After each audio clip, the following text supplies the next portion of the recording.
Good morning, everyone. Welcome, and welcome to those that are online.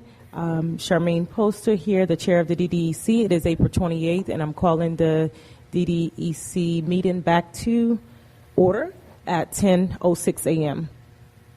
At this time, Madam Secretary, if you may call roll call. Good morning, everybody. Aspira of Florida, IET in Action, Black Chamber of Commerce of Palm Beach County, Coalition for Black Student Achievement, Myra Levy-Bazemore, CARD at FAU, Robin Jones, Present. CARD at FAU, Carrie Whittle, Present. Compass, Amanda Canetti, Compass, Rex Barnes, Division of Blind Student Service, Division of Blind Services, District ESE Advisory Committee, Present. and District ESE Advisory Committee, Carla Donaldson. Economic Council of Palm Beach County, Craig McKenzie. Present online. Thank you. El Sol Jupiter. Florida Hispanic American Chamber of Commerce for Palm Beach County, Juan Pagan. And Florida Hispanic American Chamber of Commerce, Evelyn Vargas. For the Children, Reggie Durandis. Gold Coast Down Syndrome, Sue Davis Killian.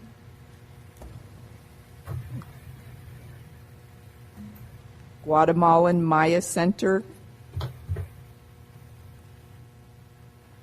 Haitian American Solidarity Center,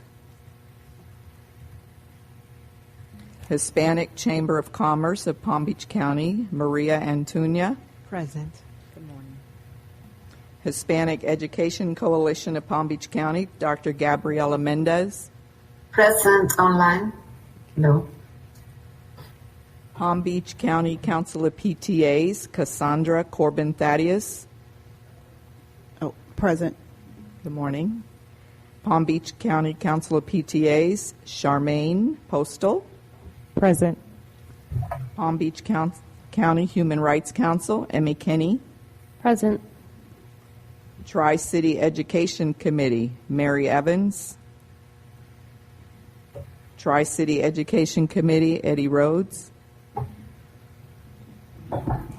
Urban League of Palm Beach County, Latoya Stevenson. West Palm Beach Chapter of the NAACP, Marcia Guthrie. And West Palm Beach Chapter of the NAACP, Rachel Mondesir. Thank you. Thank you, Susan. Approval of March minutes. The minutes were distributed to all of the committee members, previous emails by Madam Secretary, staff. It was also resubmitted to us about a few days ago as well. So if we can just take a few minutes to review it if we need to, and a motion. Can you hear me? Yes. No. There's just one change that I saw in the minutes. There was an error in terms of the time for this meeting. It's at 9 o'clock. I'm sorry? In the minutes, it reflected that the meeting was today, but the time was 9 o'clock, and that was an error. In the meeting minutes? In the meeting minutes. Okay. Do you know where? I have a copy. I don't have it in front of me. Okay. We can take a review of that. I say, was it in the minutes? I have a copy. It's Do you in the wanna- minutes, yeah. March was our first meeting that was at 10 a.m., correct? Yes. Could it have been referring to the subcommittee? Oh, it could have been referring to the subcommittee on the third page. Update from subcommittee on district training.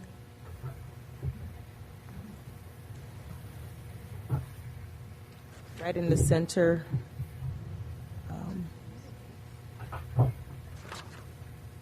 It would have been on the third page. There's a 9 a.m.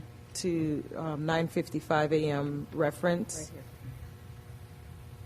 And then it says the next. You found it. From, okay. I have a question about, there is an asterisk on the table on the left side column by item 1, people who agencies represented, and item 1 is FAU, and item 8 and 7. And I don't know what that asterisk means. Those asterisks means, I'm sorry, the asterisk means that there is an alternate. Okay. There's an alternate. What's the process to change that? Because I was alternate when Dr.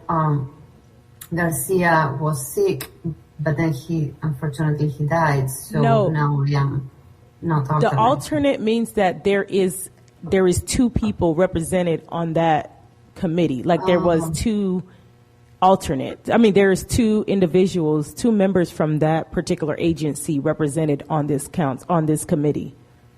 Not necessarily that you're an alternate. Like FAU have 2 individuals that are from that agency. And the ideal is to have each agency represented on the DDEC, that each agency would have an alternate. Great, thank you. You're very welcome. This is Craig. Can I ask for clarification on that? Yes. My understanding was those asterisks were for people online. Yeah, that's right. Oh, I'm so sorry. You're correct. You are correct. On our end, as far as the committee meeting, the asterisks you're talking about the minutes? Yes. I'm sorry. We were working on the minutes, that's why. The asterisks on the minutes are for those that are online. Okay. Asterisks on my. So maybe we should add that in the minutes, Yes. the meaning of asterisk. Absolutely. Yeah. Thank you. It's on the bottom under agencies not in attendance. There's the asterisk and then it says online, but I'll make sure that that's clear. On the bottom, I don't see. On the bottom, underneath agencies not in attendance, and it was probably supposed to be underneath, but it was put in right under the number 4. It says online, asterisk, and then online. Okay. But we'll make sure that online, the asterisk meaning online, asterisk equals online is visible, so everyone would be able to know exactly what that means. Yeah, but it shouldn't be under not in attendance because we are in attendance. No, what I'm saying is that was an oversight. Yeah, okay. Thank you. Yeah, I think what you're saying, it's on there, but It's on there, but it was more clear. It'll be more clear in a better location. It's an oversight of where it was located. Yes, thank you. You're very welcome. Any additional comments regarding? As far as addressing that We concern? corrected it. It's fine. It's Okay. actually fine. It was referring to a subcommittee, so it's Subcommittee. fine. Okay, perfect. Any additional comments regarding the minutes? Hearing none. The minutes are, district do it different. Robert's Rule of Order, you don't need to take you don't have to have a vote for minutes, but the district have votes for minutes. All in favor of the minutes being approved? Aye. Opposed? Aye. Hearing none, minutes are approved as corrected, as presented, because those are suggestions to be corrected in the future. Public comments. At this time, this is an opportunity for public comments. If we have anyone here who would like to present a public comment, please come forward to the microphone, and you do have 2 minutes. I want to introduce myself. If you can go ahead and introduce yourself and speak in the mic, please. I want to introduce. Okay, sorry. No I worries. want to introduce myself. I'm Kathy Einhorn. I'm the president of the Learning Disabilities Association of Florida, and we really help parents with students who are having learning issues or social issues in school. We have provided help them get the accommodations in school. Palm Beach County really has about 40,000 students in special ed at this time and in needing accommodations. And parents call us. We have email, we have phone, and we will help them with whatever their need is if we can. So I'm hoping to bring that expertise to this committee. Thank you very much. What was your name? Kathy Einhorn. Kathy Einhorn. Thank you so much. Thank you. Name's on. Any additional public comment at this time or online? Hearing none, update from Chief of Equity and Wellness. And good morning, everyone. Hope everybody's doing well. Hard to believe we are about to approach May already. It's been quite a year, to say the least. So a couple of things I want to follow up. So first, last month there was a request just to get an update of where we were on the new legislation that has passed that's affecting us greatly as a school district. So just to give you an update, not a formal presentation, just about what we're working through internally, we've set up a work group that consists of a number of different chiefs, as well as some directors and curriculum-related individuals, depending on the content, to work, and a heavy presence of legal, of course, as well. So we've begun to set up some subgroups in each of, in particular, the four bills, HB 7, HB 1557, 1467, and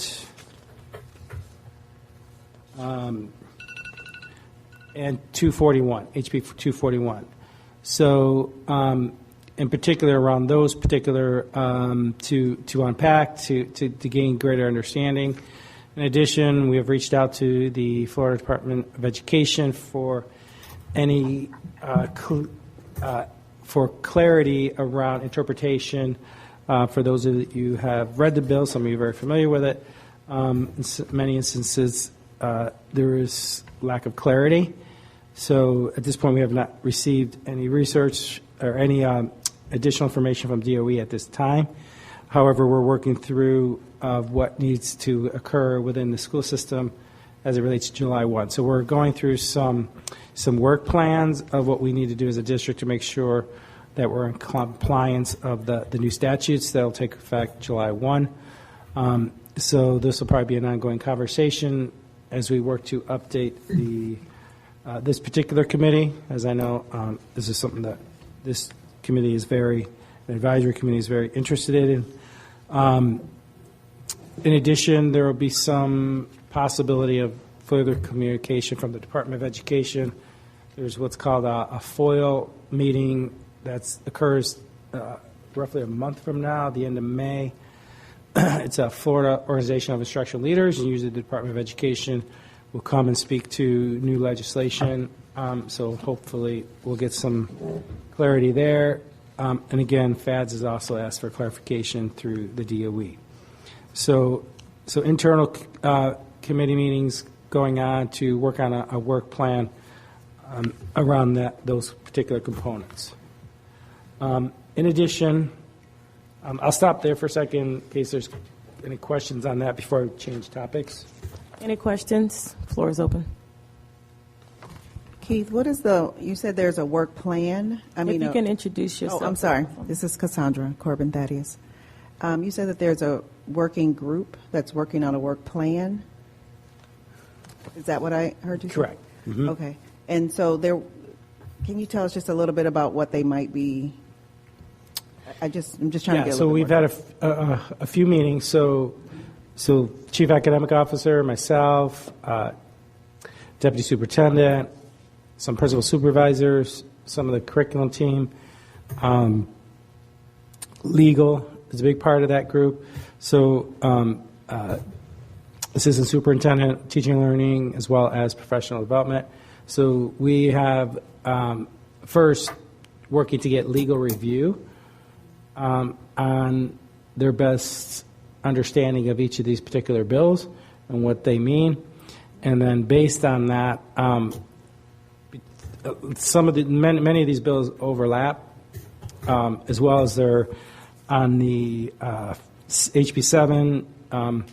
Some of you recall last year about this time there was an administrative rule regarding CRT, and there was specific administrative rule that also plays into that, right? That goes into, for example, instruction in the 1619 project, right? So some things that are very specific get some things that are very vague around training. So some of these bills do overlap. So each of us are kind of owning a bill and working on things that we need to work through to make sure that, in particular, because we're getting a lot of questions from our teachers and our principals about what does this mean for me in the classroom, so that we can best support them. Obviously, they're concerned about making sure that they follow the law at the same time are protecting, representing, and supporting our students, which is our primary goal. So we're working on that so that by the start of next school year, there's better understanding and clarity what we're still allowed to do, and so that in particular our teachers have a greater understanding and comfort in what they're doing in the classroom, and that they're not violating any particular statutes. Dr. Yes, Dr. Mendez, are you trying to say something? I think I hear. Yes, I just wanted to ask if the banning of some books relates to these bills, and if you want to, if you could clarify about that, and also how are you planning on being on compliance, but at the same time making sure that all students, regardless of their identity, feel welcome and included, and they feel that they belong in the schools. Not only students, but also teachers. That's the balance, the hard balance.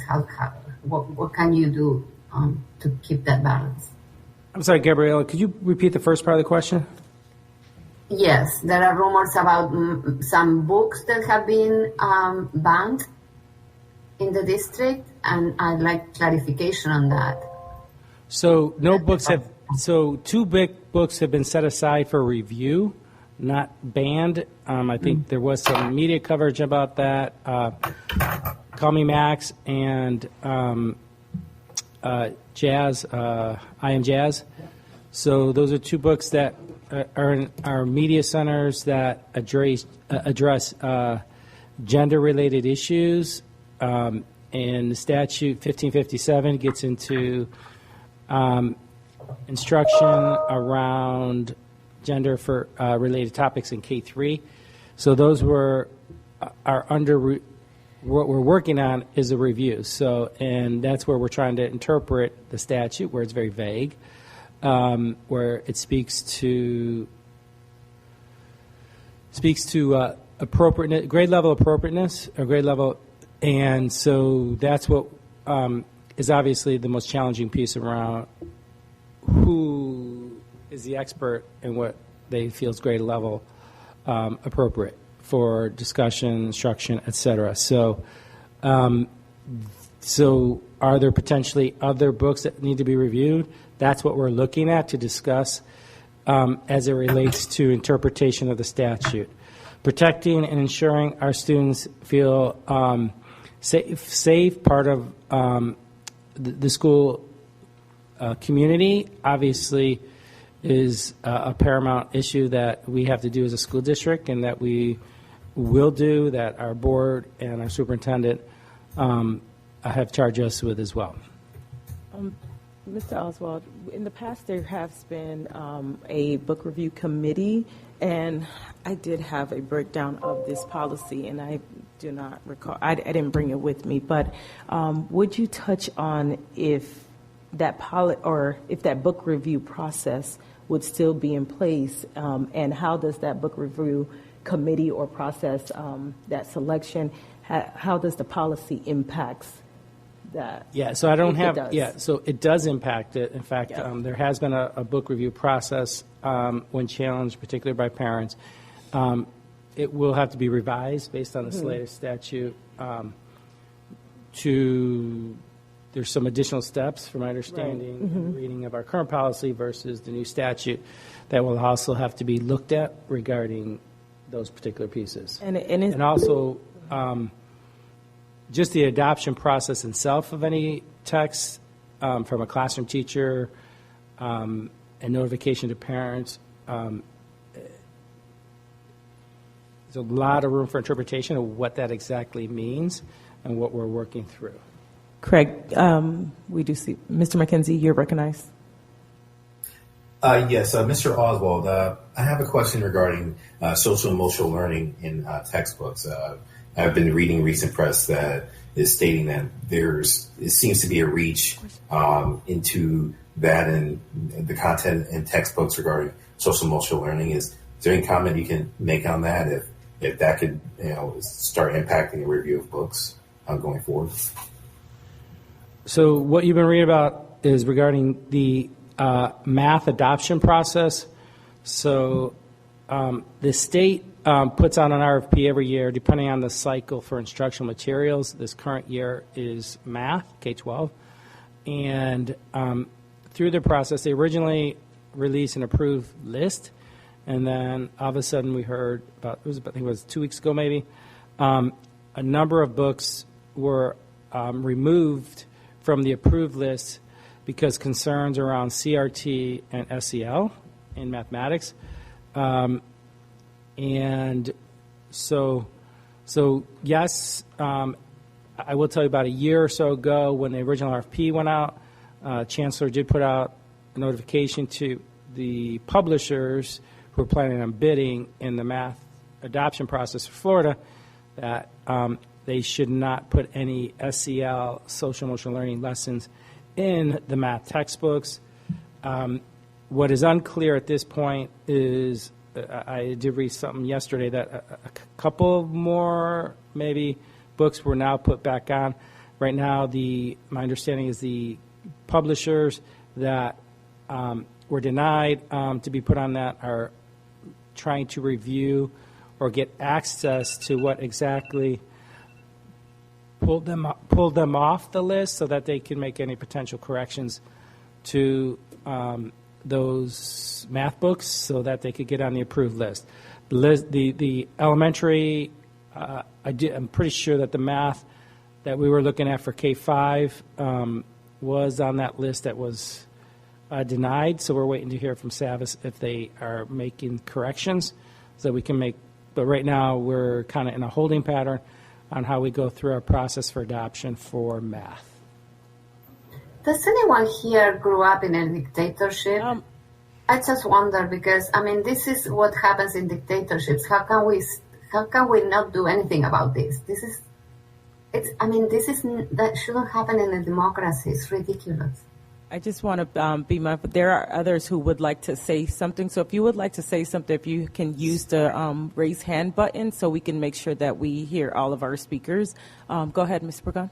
Yes. The question I have, does that mean, because I seen in the press that came out, that 2 + 2 is no longer 4 in the math books? Or 2 times 2 is not 4 anymore? Because math is math no matter where you take it. So I'm going like, what is this? I go like, do I have to go back to school and learn it all over again? So I'm confused. I'm just a messenger right now. I'm going back to my face mask wearing, I think, because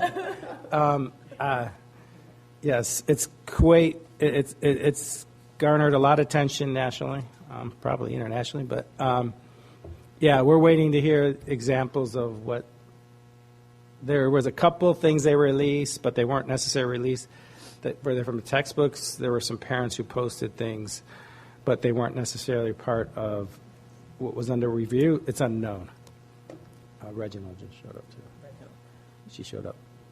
She just came in. I just let her in the room. And the minutes reflect that. Mr. McKenzie, did I answer your question? Yes. Thank you. Thank you. Were there any further questions? Emmy, Anyone online? Go ahead. I have a question about those two books. I just want to circle back to that. It was my understanding that the reason those books were pulled was because of HB 1467 rather than 1557. 1557 does not ban classroom discussion of LGBTQ issues, and it does not ban media materials on LGBTQ gender identity or sexual orientation. It bans classroom instruction. So those two books could be pulled from the curriculum, but they should not have been pulled from libraries. Is that correct? So that is something we're under discussion, right? So when we talk about instruction versus optional reading and then having access to it, so if I pull out a book that potentially could not be instructed upon based on interpretation of the statute, and then a student starts reading it and starts asking questions to an instructor in the school, does that or does that not consider instruction? So yeah, we're trying to interpret that. So then anytime there is any kind of vague understanding of these laws, materials will just be pulled to review? Why couldn't they be reviewed while they're still available to students? So that's why we're taking a step back and stopping and created this work group to work through that, right? So there's some other titles, right, that need to be considered, and does it or does it not? And that's where we're creating going through this process. So at this time, are those two books available in any school, or they've just been pulled from elementary schools? They've been set aside for review. But that means that they have been removed from schools, correct? They're not available. Yeah. And these books were supplemental books that were ordered from the district, so they were not part of a core. Right. So at this point, they're set aside for under review. So and we're working through the process. So again, I understand that this is complicated, obviously controversial as we work through it, and we're working towards representing our students and supporting them. If I may make a comment quickly in addressing Emmy's question, I know that the Florida Bar Association Education Committee continually advises school district attorneys to be very cautious on these issues. And because some of these statutes are parent enforced, the district, and I think whether or not they agree with these laws, the teachers can be sued if they are found to be in violation in some of these laws. Am I correct, Keith? So that is for another state. Our interpretation right now, and obviously anybody can be sued, unless I'm not the legal expert. So, however, as it relates to this, I've found where the districts can be sued, not necessarily the teacher directly. That's still trying to be interpreted. There are some other states where teachers could be sued directly. Okay. They're much more clear. But they're being advised to avoid lawsuits at all costs, and so they're overly cautious and maybe against the judgment of the educators and administrators. But they're being advised the legal departments are being advised to advise their districts to be very, very careful so that nobody gets sued, unfortunately, which puts everybody in a really bad position. Yeah, we're going to take one more question, and then we're going to move on. Mr. Oswald's presentation, go ahead. Rex Barnes, Compass. So then with being overly cautious, my confusion is why were these books pulled before this law went into effect? If you could review them, you could have just reviewed a couple books and taken them, not removed all of them from the classroom. Because from the LGBT standpoint and from my kids' standpoints, the kids feel like the school district was more than happy to remove any type of LGBT issues, and they no longer feel safe in the Palm Beach County School District because you so rapidly removed those before this law even went into effect. So that was my confusion as to why these were removed so quickly. So these were in elementary school. So understanding this is a complicated issue that we're trying to work through and interpret. So as it relates to this particular bill, they're under review to look at. There were some other things that occurred at the DOE level that I was not privy to, so I'll have to get with the chief academic officer on that and the deputy superintendent to try to follow up with you. Okay. At this time, is there any recommendations, or is there any recommendations to the staff or to the board regarding this particular topic? Were you done with your updates? Oh, okay. No. With this particular topic, so you can move on with your updates. Okay. So are there any recommendations at this time for staff or? I'm interpreting that we'll keep updated. I mean, we're going to keep everybody updated. I mean, because obviously it's going to take some time to work through. Okay. Can you get back with us in email and regarding regarding the update or for the book review committee, and what does that look like, that process, how it impacts, if you can? Yeah, they're still working through if it's going to involve any policy changes, how that's going to look, so between legal and teaching and learning. Okay. But I'll see what kind of update we can get. Go ahead. Yeah, so my recommendation, this is Emmy Kenny, my recommendation to staff and the school board and anyone that you talk to about this, Mr. Oswald, is to consider the lives of our students over the financial impact of being sued.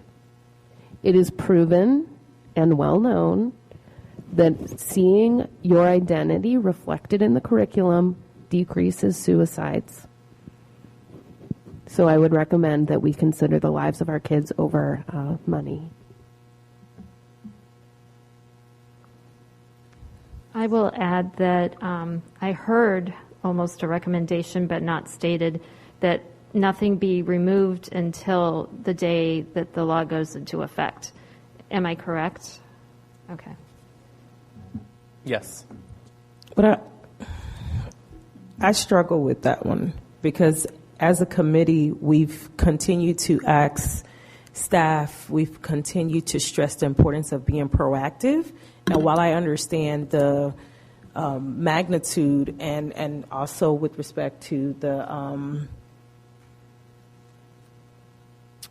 controversy of this topic, we do want to be proactive because reviewing right now we already have parents and we have individuals that are coming here and they are, bringing light to a situation. So when they're bringing light to a particular book, I think the board and the staff are taking those books off and saying, well, let's take a look at it before this gets, before it gets completely exonerated by the governor. Let's take a look at it on the inside and say, hey, this is why we believe this should stay on our campus, on our campus. But if we're not doing anything and then it comes and you have all of these other, because once, from my understanding and interpretation of the policy, when you read one, but when another district banned that book is banned for every other district.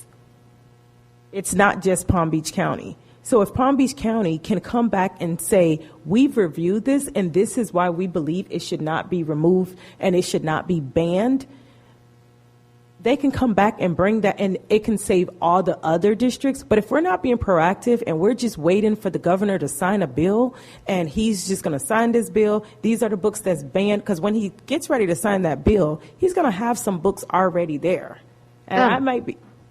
You misunderstood what I said. I didn't say not to review it. I said leave the rest of the books there, have your copies to review, and continue the review process. I agree we need to be ready for July 1st. You're saying leave those books on campus. Leave them so the kids can read them up until enforcement, but please do the review. I agree with you that we do want the district to be proactive, but leave things while they are preparing leave everything as it is, because the laws are currently in litigation. So we'll see, well, but you there can't. was so just, again, we're working to interpret, so the 1619 project, right? So that particular rule came out last year. So now it's interpreting what's instruction versus what's reading. So there's just a lot of interpretation things that we're working through with legal. So but definitely take it back to the committee. We're not intending, school's out in less than a month, so we're working, we won't have all this ironed out. Dr. Robinson raised her hand too. Dr. Robinson? Oh, thank you. I was starting to change my mind about a comment, but so I hear the speakers. I understand the point. I also understand the between the rock and the hard place that we're in, so to speak. But the rock and the hard place have not crushed us yet. So I'm going to offer this. I think that I heard the chair ask if there were any recommendations. And I can't officially make a motion or vote, as I understand, but just to try to lock this down. So first off, is somebody tell me I'm wrong. The bills have been signed. So, and I also get that there's legal challenges, but what I understand to be is the difficulty in trying to figure out how they're going to say books should be evaluated in the future. And I don't remember now. I think I've meshed all these bills in my head together, but I know at least one of them specifically said Department of Education had a year before they would clarify the rules, which means that we're in a gray zone for a year. And so the question is, so what do you do during that period of time? You're trying to look into the crystal ball of DOE, which is close to impossible, right? So I think that what I'm hearing the group say is that the recommendation would be that all books that have been questioned be evaluated based upon what the school district, as best as they can determine, will be, or best as they can predict, will be the evaluation criteria by DOE, but not remove any more books, not while under review, until the review's been completed. I think that's what I'm hearing. I'm just trying to give words to it. Too many words? Not too many words. Go ahead. Yeah, I think that sums it up. We're just saying do not pull books out of a panic before these laws go into place. They've been signed, but they do not go into effect until July 1st. And some provisions of HB 1467 go into effect even later than that. 1467 is a bill that did not get a lot of media attention, but it's being referred to as the Book Ban Act. And that is the law that has very, very specific outlined processes for parents complaining about a book. It has very specific requirements for the school district on how then it's presented to the public. It has to have a line on a school board meeting. All of these different requirements that are very specific. You know, I guess what we are saying as a community is it's bad enough that these laws were signed. We don't want to see everyone bending over backwards and being afraid of being sued, so they just, err on the safe side. When you err on the safe side, you're not erring on the safe side for students. You're erring on the safe side for the school district and trying not to get sued. I would say you can't take 1467 in isolation of the other bills. Yes, it does go into a lot of the book process, but you can't take that in isolation without putting some of these other bills side by side and then the interpretation of what that means. And that's what we're working through. So, again, we're not pulling books off the shelf. There are 2 books. And it's more than just books that we work towards making sure that all of our kids feel safe and part of a community. there are many ways that we make sure that our students feel part of a community. So, and again, we're working through this process, and we'll continue to keep everyone updated. So we're going to wrap up this session here with the recommendation. I think that's a perfect segue to wrap up that with a recommendation. If the committee, as the board member presented a possible recommendation, but it would have to come from a member of the committee. If a member of committee would like to restate that recommendation that they would like to be presented, we'll give a minute or two for that, as well as a second. The recommendation was to review books, but not to remove them until the law does go into effect. There's a motion on the floor to review books, but not remove them until the law go into effect. Second. I'm sorry.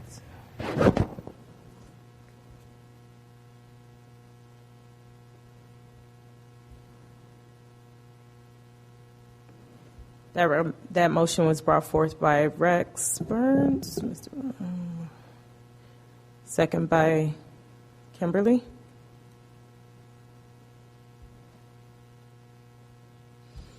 Any discussion? Dr. Robinson. Thank you. Sorry to belabor the point, but I don't know if you want to put language in about you're going to review it against what standard. Because as I understand it, we're trying to imagine what the rules will be once they're codified, knowing that if our evaluation instrument does not align with DOE's, we'll end up being punished again in some form or fashion. But yeah, I don't know. I would just like for you to consider clarifying the motion that way in terms of evaluate against what. Would it be reviewing the books based on district board policy as well as the statute? I mean, I don't know, because we have to still also be in line with the statute of what was signed. There isn't, because district policy is contradictory to this law. I see a lot of contradictions. This district says that we are here to provide an equitable education, and these laws outlaw equitable education. So I don't know how to answer that question.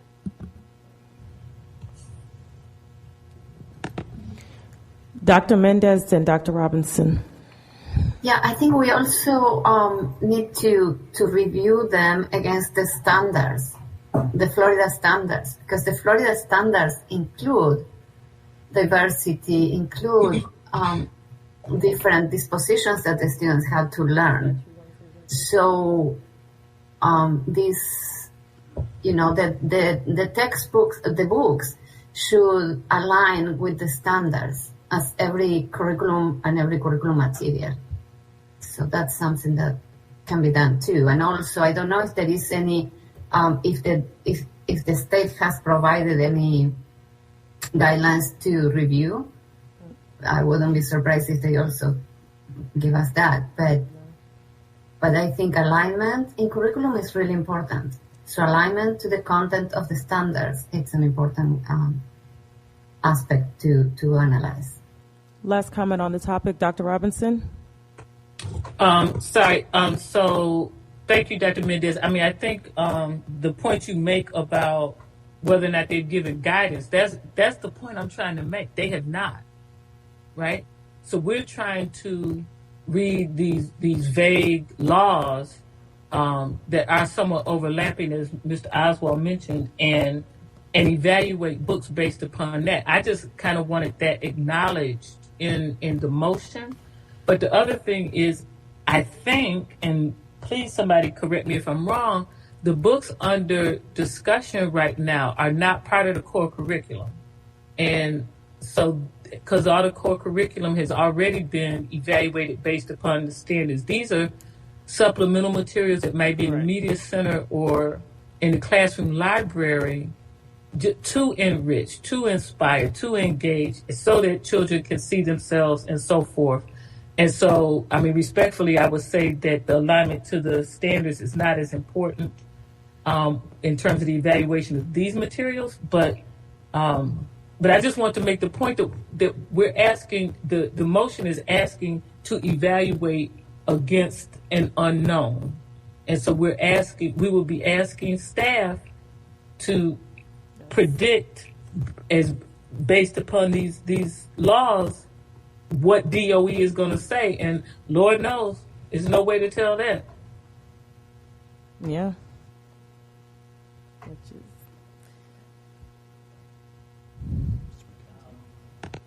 You're. I'm going to take a staff question, then Mr. McKenzie, and then we really could tie up this recommendation and move forward. Go ahead. So just a quick question. We currently have a policy in place, correct? Pete Stewart, Teaching and Learning. We currently have a policy in place, which obviously is effective July 1st. But when we select materials, and this already came up, you can stop me. So we have a process for selecting books, and that is that they have at least 2 positive reviews in an American Library Association type journal. And if they've won an award, even better.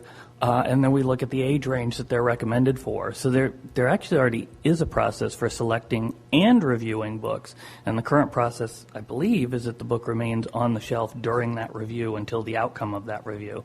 So that was just kind of a point of information. Secondly, and I don't know the answer to this, but since the law, particularly 1557, is so vague, can we as a district define, for example, age appropriateness or third-party instruction? Is that something that we can do if the law has not done that, or no? I don't know the answer to that. Yeah, I mentioned that earlier, that it's unclear as to whose interpretation of age appropriate. Well, yeah, exactly. So can we define that? Can we say then? Until they define. That's unclear. Okay.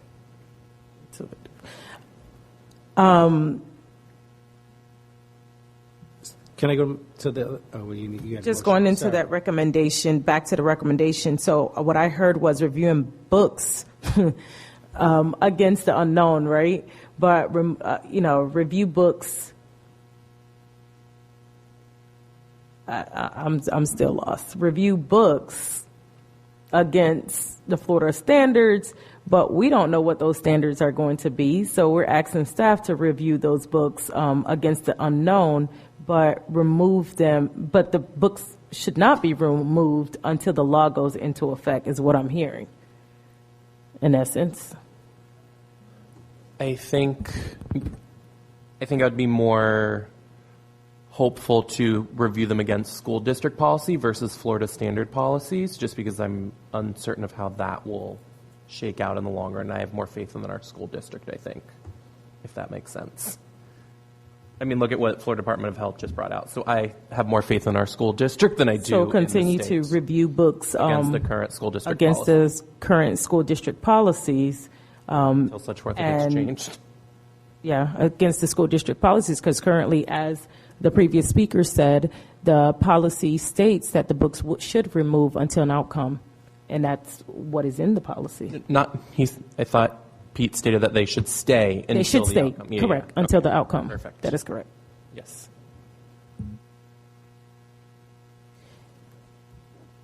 So the motion is to review books against the current school district policies,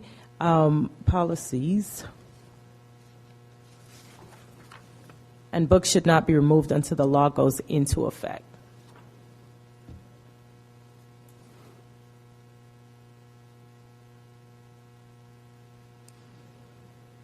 Second by Kimberly Sparrow. All in favor of the motion? Aye. Aye. Aye. Any opposed? Motion passed. So 2 other items I want to bring up to the group real quick. So the The first is policy 5.20. We've talked about, you all have been meeting, pre-meetings on that. So next week, we're proposing some changes to a number of policies that fall under equity and wellness. 5.20 is one of those. So I gave those who have in attendance physically a copy of that. The rest of these will go public on board docs this afternoon. I will also send a copy of the 5.20 recommended changes. So we will workshop this with the school board next week, which means they don't go in effect for a number of months later because they have to be advertised and get board feedback before adoption. So this particular committee has given, in particular, FAU card gave a lot of input, and Dr. Musenik is here, that took all those recommendations in these changes that are listed in this particular policy. So expanding the statement of the policy, a lot more around ESE language has been added. Also, there's some statutes that will take effect July 1st regarding sworn law officers and the requirement for de-escalation. And Dr. Musenik, anything you want to add regarding the feedback that we've heard from other groups as well? Good morning. No, I just want to thank FAU CARD. They did a tremendous job providing us with some language, and we did incorporate, I think, about 98% of it into this new policy. So we definitely listened. We added some additional definitions, expanded ESE. We did have some statute requirements that we've referenced in there, and we tried to kind of clean up the language and just clarify some things for our implementers of the policy. So I think that pretty much covers it. So if you all could take a look at that, any feedback that you, in addition to, we would just need to get that back in writing so we could take it under consideration. Again, we'll workshop these changes next time. You have a couple hands, Gabriella, and then Gabriella, Carrie, Dr. Mendez, Ms. Whittle. Are there any questions? Did you send it already? Sorry. I can't find that. Did you email it already? It's not. He said it would be posted and sent. Thanks. We have a physical copy here. Okay, thank you. You're welcome. Carrie Whittle, then Kimberly Sparrow. Oh, those are just my two. That was my question as well. If we could just have it sent to us as well, since I know we weren't there physically. And thank you so much. I want to appreciate, you taking the feedback into consideration as well. Appreciate that. Thank you. Sometimes I don't feel like it, but we do listen. So, I'm asking a question so I can provide feedback on number 2, statement of policy. All students are provided resources, proactive mental health, and behavioral health strategies. Resources is a thing. Proactive mental health, is that services or is that going back to the research? Okay. When you look at its common proactive mental health and behavioral health strategies, we could probably remove that comma if it makes it a little clearer. But it's really strategies, behavioral and mental health strategies. Okay. Will we be able to get more funding in this? Would that be if a student needs counseling with whatever mental health professionals are on campus, that they can get it?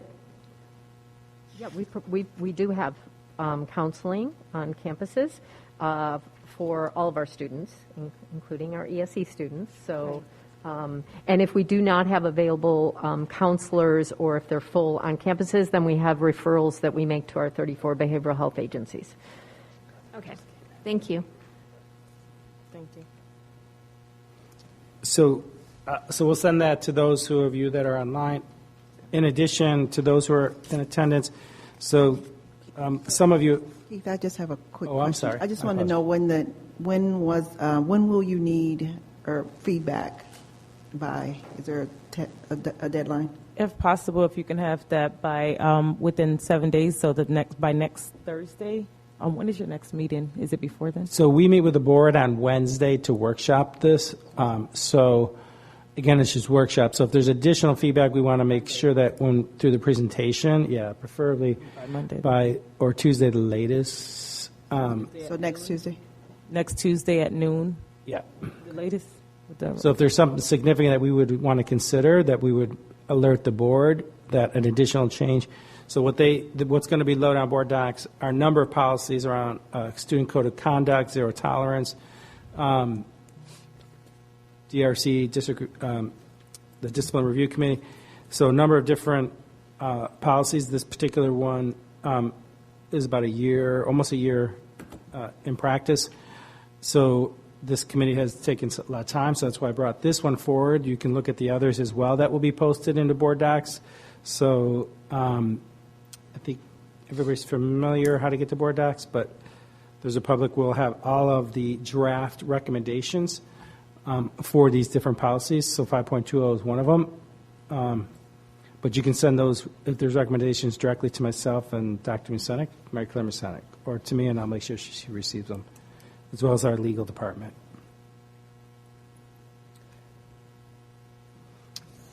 You're recognized, Robin. Thank you. Have a good day.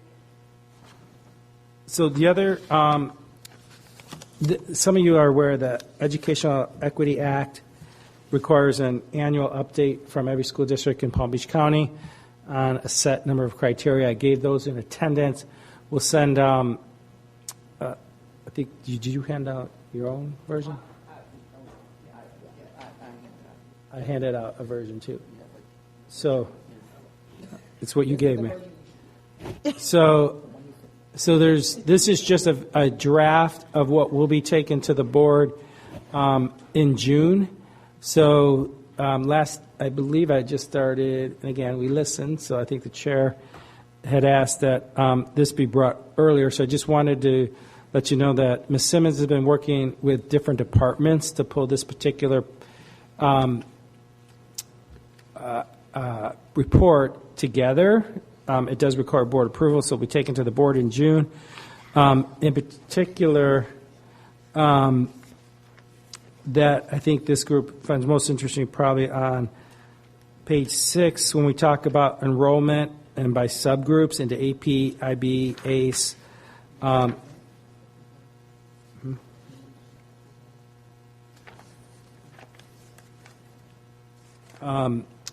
Also page, do enrollment on page 8.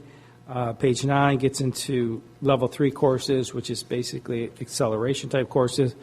These are particular requirements by the state that they look at, and also a review of what we've done to work for improvement. Page 15 looks at employment equity. So in particular, the diversity of our workforce. I know that's an area that this group works to monitor. Mine only goes up to page 10. So then look at the one I gave you, Rex, which is more complete than what Ms. Simmons gave. No, just kidding. No, It's only that's the one. This one here. He just shares a couple. It skips. It goes into this. It looks like this.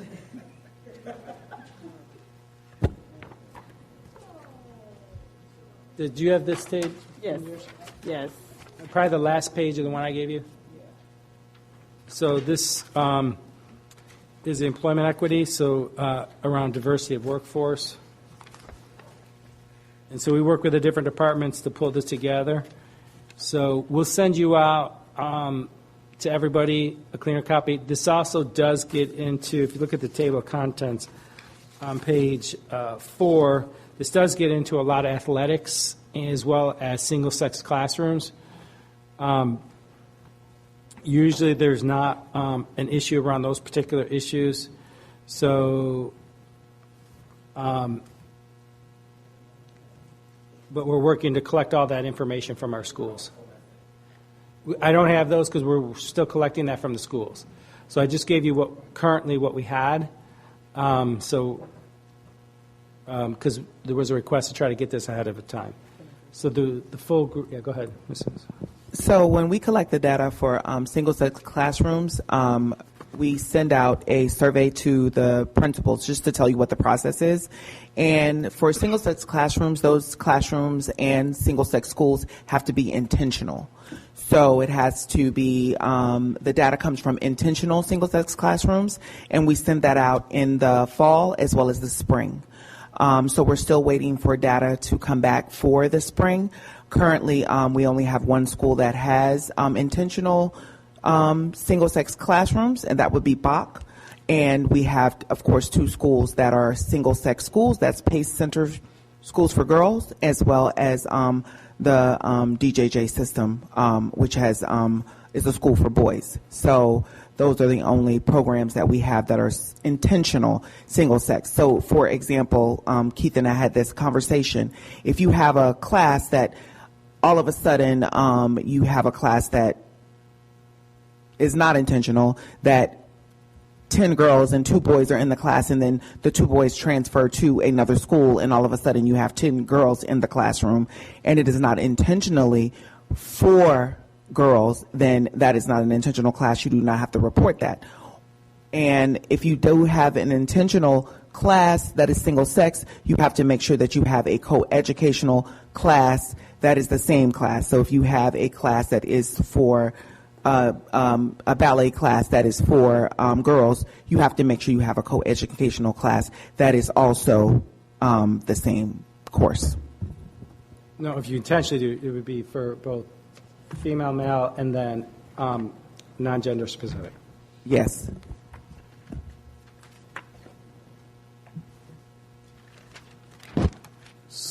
So those are my updates. I apologize for monopolizing the meeting. So. No apologies necessary. Next item on the agenda is update from subcommittee on district training. Kimberly. Here, where did I put my notes? They're mixed in with everything. Okay, the Subcommittee on Training met this morning from 9 until 10, and we reviewed, we discussed our review of the 2022 mental health issues surrounding suicidal ideation, Module 2, by the Jason Foundation. We had representatives in our group representing disabilities and the LGBTQ population. And I know all members of this committee try to represent all children, but I would like to put in a request that we get representation from other groups as well so that they can provide input from their expertise that we may not have. But based on our perceptions, the training was probably created a number of years ago and doesn't address some of the factors that are affecting children now, the prevalence of cyberbullying, the huge increase in bullying itself. It doesn't address trans children at all. Very little on LGBTQ, even though they have a huge suicide rate. Doesn't mention much about students with disabilities and very little about students with autism when they have a very high suicide rate. So we decided as a group to examine other possible sources of training, and we have selected a couple more in the suicide area. We also agreed to, now that we have a police chief, that I would be assigned to reach out to the police chief, and we can also get a list of the trainings available to the school district police because we don't have access to that now. Another member of the group is going to reach out to, what's the name? Sorry, my notes are kind of out of order. Diane Wyatt. Thank you. To Diane Wyatt from the Safe Schools to ask about some of the trainings on bullying that are available. And we are going to review Acts on Facts, which is on suicide awareness. And we're going to try to get access to youth mental health first aid, but right now that's not available to people who are not on staff. And we're going to look at Jason Foundation Module 5. But we are going to meet twice a month. We ask if anyone here would like to join us, that we spend some time at the end of the meeting trying to choose a date so it can be given 7 days notice for the public, and possibly meet halfway between here and the next meeting of the entire committee. And does anybody have anything else to add? I was trying to really make it quick. Clarifying a question. What was about youth mental health first aid that's not available? It's not available for non-school district staff members to review. Your contract restricts who can have access to it. And I know that there are some community organizations, so we were going to look into that. But I guess the funding has changed. So Just to clarify, we reached out to the national organization that has youth mental health first aid and owns the curriculum. We asked if we were allowed to share it, and we're not because of copyright. Nor can we, I would be happy to include them in any of our trainings, but our funding is specifically for school-based staff. Okay. So they were directed to the community mental health first aid courses that are available for free for community members. Thank you for that report. I'll share this later. Anyone have any questions for our subcommittee?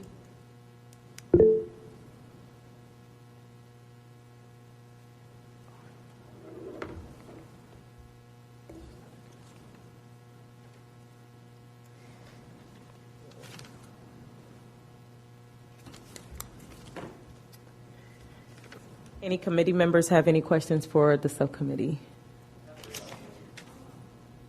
That's a public comment. You had a question? If you would like to put your question in, we can certainly get a response back.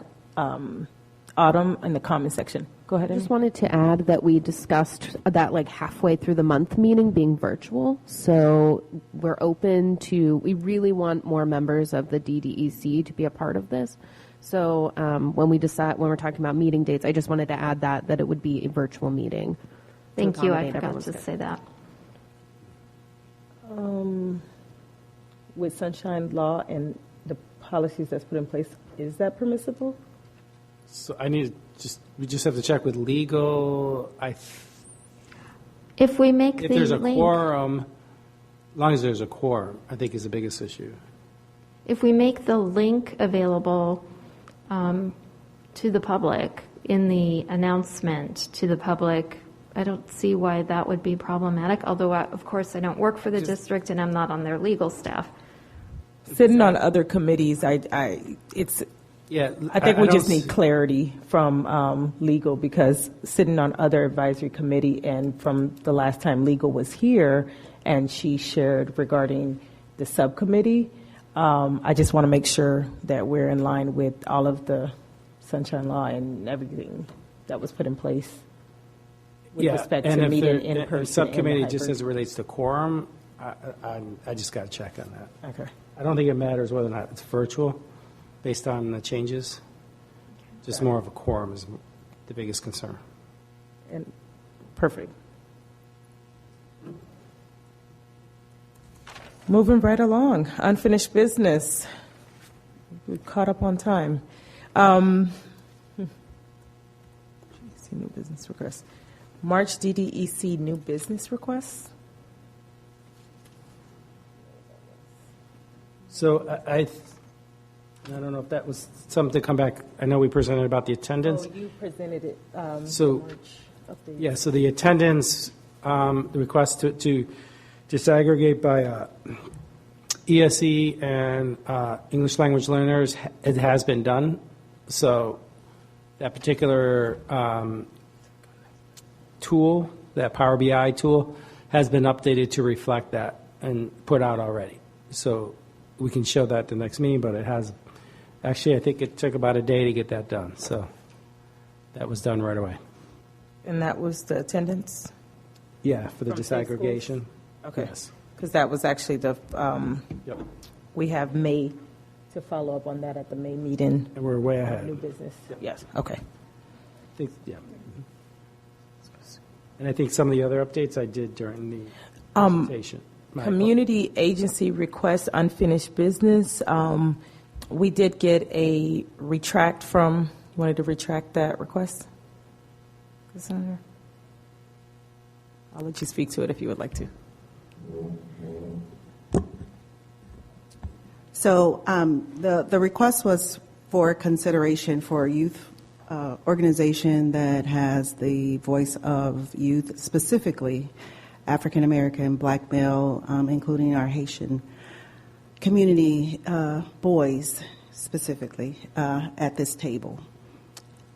And so that organization was Connect to Greatness.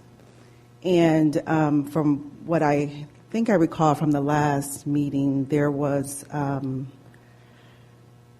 I think there were comments about there already being that voice at the table. And I have questions about those organizations, who they are, and if they are bringing that voice to the table. That's my question. And if it's not, is there room for, still room? I mean, we have 86,000 Black male students in this school district. So I think there's room and opportunity for those voices to be represented here in some way, shape, or form. So I'll just kind of leave it at that. And then you give a perfect segue right into new business, where we thought about possibly bringing it up in the May, but we have plenty of time to address those concerns. I think this is where we come back to the table with reviewing the entire policy, the DDEC policy as a whole. Getting the support of this committee, we currently have 7 vacancies on this board, 7 active vacancies, and 4 active agencies that are not attending and their voices are not being heard. And with respect to what Cassandra is saying, those agencies that are not in attendance and those vacancies, those agencies with vacancies are direct representation of those students that Cassandra has mentioned. We would like Aspera of Palm Beach County. Excuse me for my lack of ignorance. I am not particularly sure what Aspera provides, what services Aspera provides. IET Extensión. I might be saying that wrong. Black Chamber of Commerce. I know what both of those, IET as well as Black Chamber of Commerce.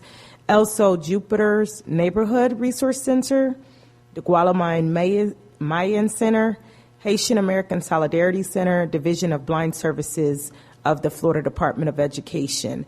I do know out of all of these agencies, I am only aware of one agency that has completely, what is the word I'm looking for? Dissolved. Okay. And that is Haitian American Solidarity Center. All of the other agencies, it's a matter of they no longer have a representative that will be attending the DDEC committee, and I think it's time to go back and have a conversation with them and see where they are, who is coming on those conversations, who from their agencies will be representing the DDEC committee. So I think. Oh, sorry. Go ahead. I think there's some other recommendations that over the last few months, and our guest speaker earlier are. Yes, we have had, and the idea behind the DDEC is to replace the vacant agencies with an agency that is familiar or that is similar to the agency that is currently vacant. That is what we would like to see, but ultimately, our purpose is to have the voices to the table. Who is not being represented and who needs to be represented at this table. And so we just want to make sure we have the accurate representation as well as those voices. So I think it's really time for us to go back and visit the policy as a whole, and we really take a look at these 7 agencies and see who from these agencies are not in who we know from these agencies and maybe working with staff. I will certainly send an email after this meeting to the board and say, hey, because board recommended these agencies in the past. If I'm not correct, please correct me if I'm wrong. So going back to the board and saying, I don't know who recommended these 7 agencies, but we do not have these voices at our table right now. And so I know you have a hand raised, but so what I would agree with you is that we take a deep dive into the policy, look at the agencies, have legal go through the policy and where the authority lies within the committee and what advisement to additional agencies to either remove, add, and then the board take that under advisement as it is written into policy, and then that would take a workshop as well as a number of reads similar to these other policies. So legal has been before us several times, and legal have shared what that process would look like. Legal have shared that our first step would be to identify any agencies that are similar to these agencies that we would recommend to the board,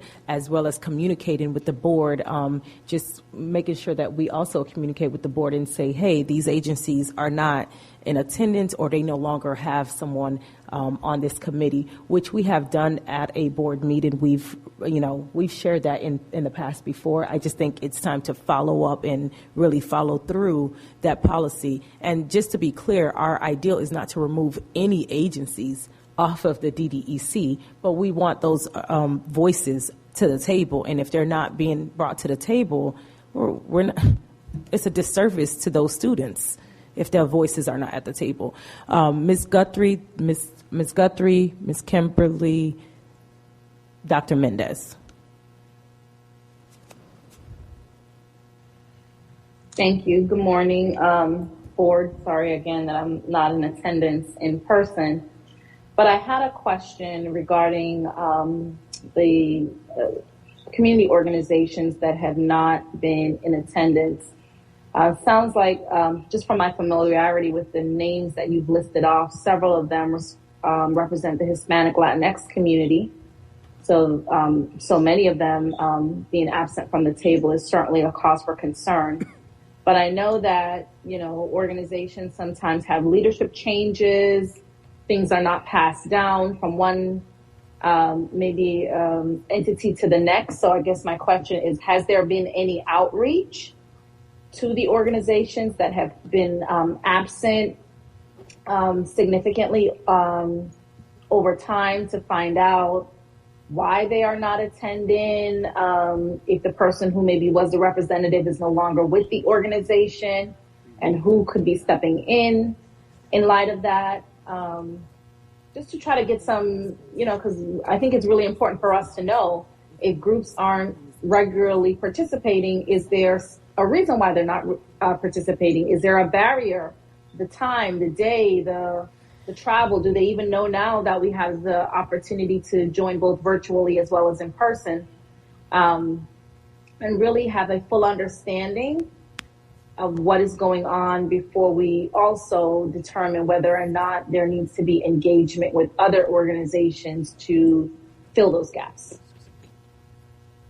Marsha, to answer your question, yes, staff has reached out to these individuals who are vacancy. These are, and you're correct, there has been a leadership change in every last one of these other, with the exception of Haitian American Solidarity, who was dissolved, and they also reached out to us. So all of these agencies, the leadership have reached out to us. The leaders who was a named committee member have reached out to us and said they are changing in leadership positions. And a lot of this has come before Susan had taken over.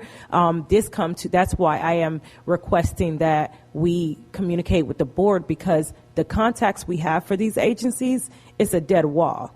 We're not getting anywhere. So it's, who do we know? Like, I'm sure that board members can identify who currently is over half of these vacant agencies, because we don't have those numbers, or it's a matter of Googling, that's another factor as well. But I do know that staff have reached out to those agencies, and they're not getting anywhere. And that is why I'm going back to the board and saying, hey, do you know who is a leader in these agencies, and how can we get in contact with them? The chair did do that last month, and for example, Ms. Ayala was going to reach out to the Guatemala Mayan Center to try to identify and work with us. So it's just doing a follow-up. Okay, sounds good. And some of us may have relationships with some of these agencies, so certainly can provide you with the name of the new executives. And some of those agencies may say, hey, we want to participate, but we have capacity issues, and now is not the time. We want to put our membership on hold, or whatever the case may be, because several of the ones that you named are really small agencies, so they may not be able to, just have staff available on a consistent basis. And I know that's something that we generally ask for. Who's going to be a consistent member? Not every month somebody new is floating through, so there's no continuity. So, but I'm glad to hear that there has been outreach. Absolutely. And I think it's going to be a conservative effort with staff as well as legal, looking into that policy, because there are other ways that we can still have voices at the table and still meet quorum and still make sure that we are, following through with our policies as well. Dr. Mendez? Yes, I had a similar question, and that was already answered, but I wonder if you want us to reach out to those organizations. Like, I can go to El Sol and talk to Susan Cordero or whoever is there now. Yes, that is the request to this committee, is if you are aware of who the new leadership in these respective vacant agencies, to share that with staff so staff can reach out and, or if you can reach out and as well. It's a committee effort. It's going to be a committee effort to just get those voices back to the table, because I do think it is very important that they are at the table. Okay, I'll reach out to El Sol. Thank you so much. And then whatever you communicate, if you can just communicate it back to Susan so she's aware. Thank you. Mr. Pacon. One of the things also with these organizations, we work with all of them, with El Sol, Guatemala Mayan Center, Centro La Caridad, Esperanza, but at the same time, the Susan Corderos, like Gabriela was mentioning, she's only one and she's running in multiple directions at the same time.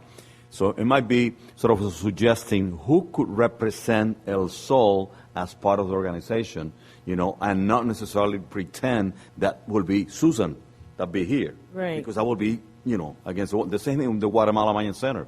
Even when we were organizing last year, the food drops and all that stuff, the people that they gave me was like, one day I have 4 with a finger, but the next day I have only 1. So it was complicated because of the lack of people and the limited resources they have. So that is something that I'm willing to work with all of them, but again, what is the real expectation? And then that they understand when they come here, what is it, this committee about? And what is the relationship with the student? So that they have a clear vision that they're not coming here to create miracles, but they come here to, help with those groups that are out there. So that's all. May I just respond? I think you've been on the committee as long as I have, or maybe longer, but we've been through this a few times, and the bylaws require that 2 people are designated for an organization. If organizations can't send the same 2 people consistently, then we're going to have to change the bylaws, because to be chosen as one of those 2 people, you have to present the person's information, and the board has to approve them before they can show up as a representative. If we need to change the bylaws to include more groups, or to make sure that the ones who are selected can participate, then we need to make that recommendation to the board. I just, if that's what is actually the problem. And this goes back to reviewing the policy as a whole and seeing if there is a need to not only address the vacancy agencies, but to address the policy as a whole. And so the homework, I guess, that's going to be tasked to this committee is to review the policy, and maybe staff can send the policy again to the committee And if you can please review the committee as a whole and respect to providing the feedback in writing, how do they say it? Input ready. Is that what they say? Input ready, or however you would like to see it on the policy. That's what you should be, for the feedback you should be bringing back. But just bringing back that feedback to staff, and staff to share all feedbacks collectively to the entire committee so that we can see. But by the next meeting, we will have an idea of what to present to policy board, whatever the next step will be. It wouldn't change the vacancy agencies. We're working on that separately. So there's two components to this. One is focusing on the vacant agencies, and that staff and anyone else who knows or have a connection to these respective agencies. And two, this committee reviewing the policy and seeing how, one, if there's a need to make it more inclusive, and, if there's, as the previous speaker shared about barriers, if there are any barriers that prevent us from doing our job, because we're bound by Sunshine Law. I'm not trying to get in trouble, let me tell you. So I do want to follow policy, and as well as statute or whatever else is that we're bound by, but reviewing the policy as a whole. And if you have any comments or input, please provide it. I know Ms. Guthrie asked for a question. So I put so on the minutes are the agencies, and also, I don't know if that link is working, but the board docs. So all policies are in board docs under the link for policies. And this particular policy is 1.0. Is that 9.07? I thought it was 9.07. 907. 907.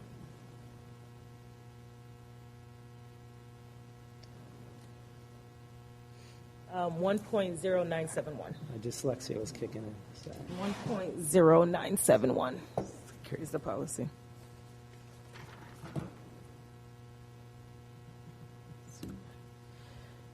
All right.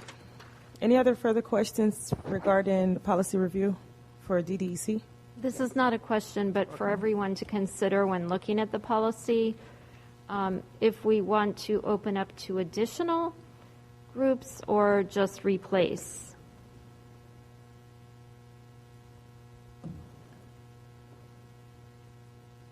Say that again?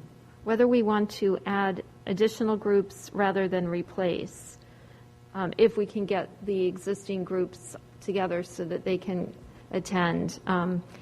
Either way, and this is not quite the time, but I do want to bring it up, I would like to ask that the Learning Disabilities Association be added in some capacity, because that represents, of the disability community, they're the largest group and have a whole variety from kids with ADHD to dyslexia, dysgraphia, and dyscalculia, and also processing difficulties, working memory, and all different areas that they're also some of the most complicated to deal with in the ESE area, getting the right services for them. So I was just going to suggest that regardless of how we do things. I know DHH is not here, and that's a much smaller group. And there's some of us like me who represent all of them, so I can speak to a lot of the different disabilities. So anyway, I just wanted to, for the first time, bring that up, and then we can revisit it at future meetings as we develop the policy recommendations. I think that should be part of the whole conversation, right? Is there groups missing and not represented, or additional? Right. And then bring forth to the board the recommendation and rationales to. Right.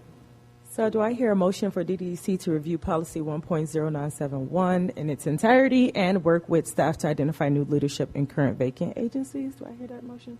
Or do I hear a different motion? If someone so moved, please share that motion. I would say so moved. Okay, so motion by Kimberly Sparrow for DDC to review policy 1.0971 and in its entirety and work with staff to identify new leadership in current vacant agencies. Any discussion? Hearing none. Oh, sorry. You're right, because that motion would have been dead. Second by Mr. Pagan. Any discussion? Hearing none. All in favor? Aye. Opposed? Aye. Motion carries unanimously. Thank you. Any other, for moving right on to new business of the association? I have two recommendations from this committee. One recommendation was the motion to review books against the current school district of Palm Beach County policies and no removal of books until the law goes into effect. The rationale, I think it's important to share those rationale, but if it's not, please correct me. The rationale behind this recommendation comes as the DOE have not given or have given very vague guidance to the district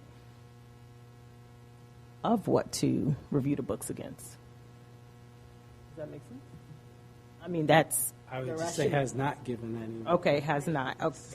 I mean, I don't think it's gave vague. something, It's but just it's okay. So they have not. Non-existent. The rationale behind the recommendation comes as the DOE have not given any guidance to the district. What'd you say? It's the most sense we're going to get right now, I think. The districts. And then the second recommendation was a motion for DDEC to review policy 1.0971 and work with staff to identify new leadership in current vacant agencies. And the rationale behind that is because we want to ensure that that all voices are at the table, or they're appropriate. Well, they're all appropriate, but the right voices are at the table. All voices are at the table, not the right. I'm sorry. Ms. With the last recommendation, Charmaine, does the motion also have to include that we are going to explore if there are any missing agencies, not just that we identify the leadership for the vacant organizations, but that we also explore if we need to add any organizations to the DDEC? I thought that was also part of the conversation. That is part of the conversation. Would you like to recall your motion and correct it? Yeah, I just think the motion might need to just be fuller. And explore. Sorry. Do I didn't even miss the gap until you restated it. Explore. Okay. I think I have to read the whole thing. So there's a motion for the DDEC to review policy 1.0971 and work with staff to identify new leadership in current vacant agencies, explore if there are agencies that are not at the table that should be,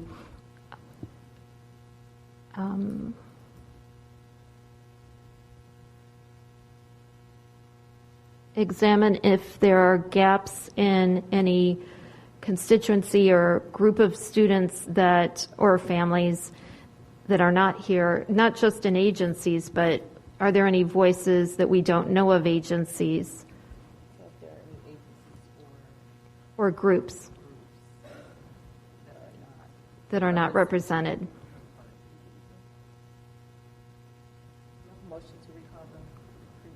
Motion to recall the previous motion.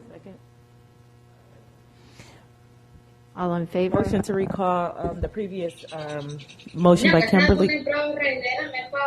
Second. This is Ms. Guthrie.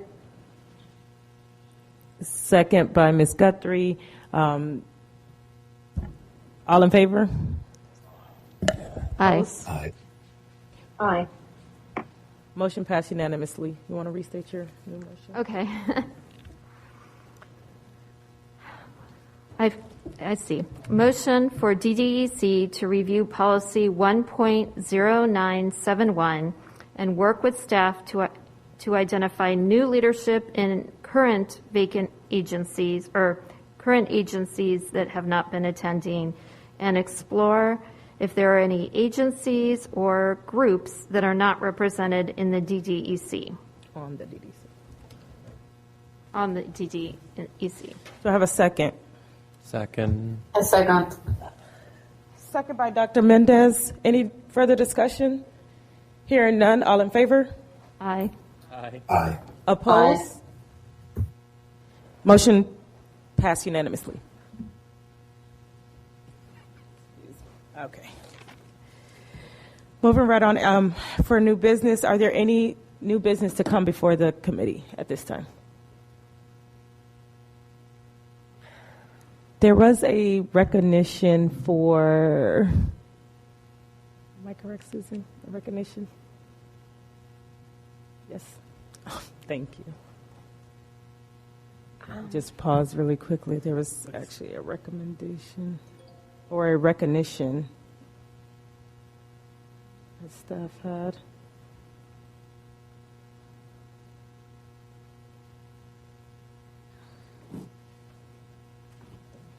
You're welcome.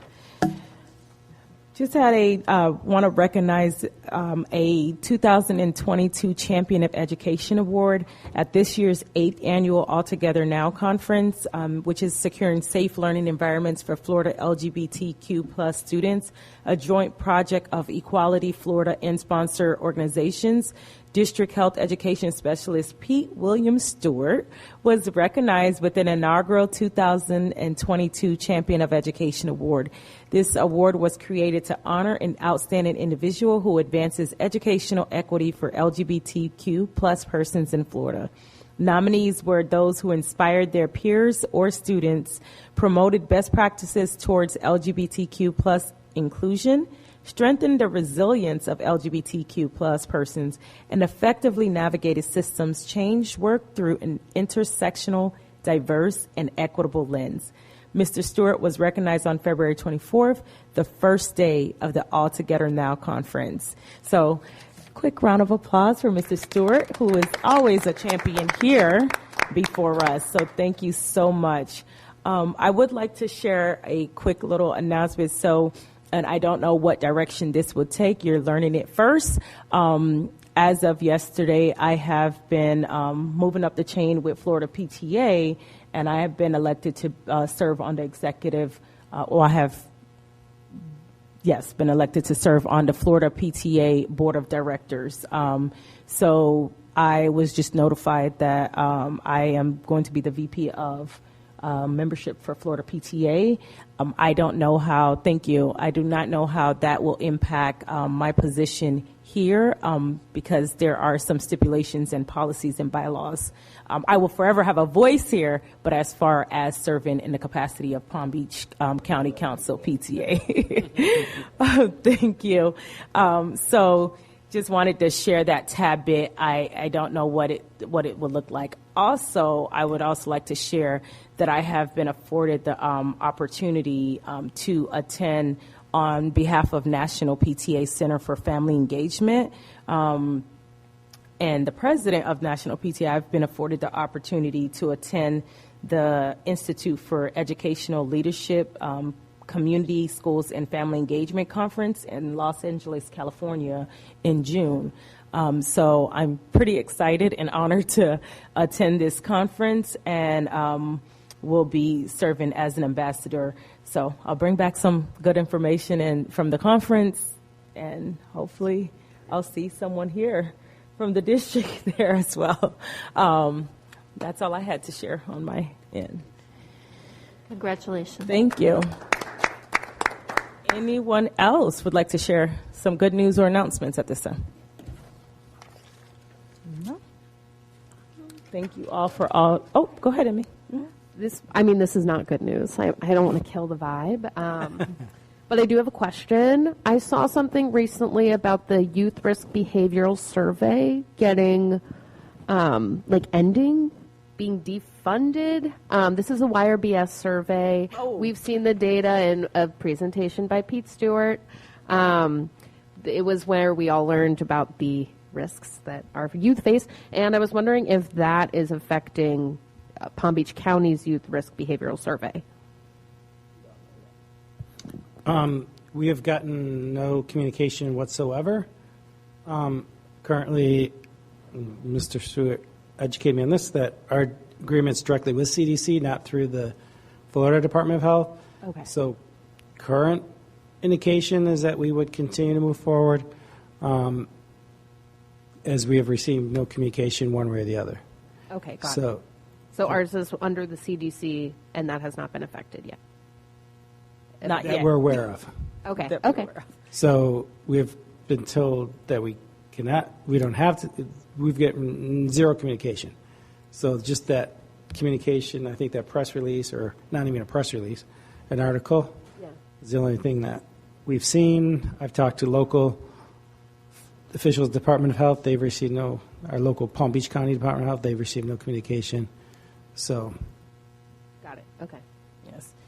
And I know Florida PTA is also advocating regarding that they've been with the Department of Education as of recently, and currently none of the 6 counties that currently have that CDC grant directly with the CDC have been impacted so far, is what they said to her. So far, so we'll see. Okay. That was something. I also wanted to share, Monday, the Superintendent of Black Student Excellence met, and they have these cool little presentations or deep dives that they provide. And I know at one point we had taken a look at a couple of their deep dives. So not at this meeting, but I do want in the future to kind of take a look at some of the deep dives that they have presented, and maybe invite them here so that we can also take a look at those deep dives and those and what the district is currently doing as well. And we can do that at a future meeting. Absolutely. Okay. Very appropriate. Yeah. Thank you. Any additional question? It won't be the May meeting, but maybe future meeting. I'll talk with staff and Ms. Janine to see how we can schedule that. We probably can send out some information ahead of time, the working, the history of all the work. Yeah, I can do that. Thank you, Guthrie. I'm looking forward to it, Ms. Guthrie. Any further questions? If not, We got a couple hands. I'm sorry, Ms. Whittle, Ms. Emmy. I just want. Go ahead. Go ahead, Ms. Whittle. You've recognized. I just wanted to, since the policy 5.20 feedback is due on Monday or Tuesday, would we be able to get that, since for those of us that were online, by maybe tomorrow, the latest? Susan, can you scan it and send it right now? Yeah. Yeah, I'll make sure you all get it tomorrow. Great. No, we thank can you so do it right much. after the meeting. Just scan. Okay. No You'll get it today. Just scan this. Appreciate it. Just because of the time sensitivity. Thank you. I appreciate it. You got it. Ms. Emmy? I just wanted to circle back on our subcommittee request for additional members from the DDEC to join those meetings, and open the floor for suggestions from anyone in the room or online about a time or day that would work for anyone who's interested in participating in this very important subcommittee. I'm going to share this, and I want you just to share. We currently meet as a DDEC regular meeting from 10 to 12. This meeting is from 9 to 12, and putting additional members, I would always like, just as this meeting, you can have public comments, you can have those who can participate, adding those additional members from 9 o'clock, and then you don't have a quorum, puts you in a position that your work can't be done. So if, I want to be very cautious of inviting a lot of members to attend, where this was more of a smaller group. If we're tasked as far as, because this is a subcommittee and you're part of this original committee, if you're tasking the committee, the regular DDEC committee to assist with something, then I would, I would recommend you task us to do something rather than getting those additional committee members to attend the subcommittee and putting yourself in a position that is going to tie your hands, because 9 to 12 is a long time to commit for some people. Some people cannot take that amount of time off from work, and I won't speak for everyone. I can commit to it right now, and I can certainly commit to doing work at home, but don't necessarily need to be part of a committee. But task the committee But it is, if the subcommittee is asking for more volunteers, I see no harm, but I just want to caution you with. Okay, so maybe we then just, can we provide the trainings we're reviewing to the entire DDEC, and if people choose to provide input, they can email that input in or attend the subcommittee meeting as a public commenter? Yes. Okay. I think that would be the most effective way of providing the information that you need from the subcommittee. Can the subcommittee members stay a little bit after so we can try to schedule in the second meeting for the in-between meeting? Because we're not allowed to talk outside of here about things like this. Okay. If there's no further questions or any comments, would you do the honors, Mr. Pagan? Motion to adjourn at 11:51 a.m. Ladies and gentlemen, have a great day. If you're part of the subcommittee, you may stay in. Thank you, everyone. Goodbye. Thank you. Thank you.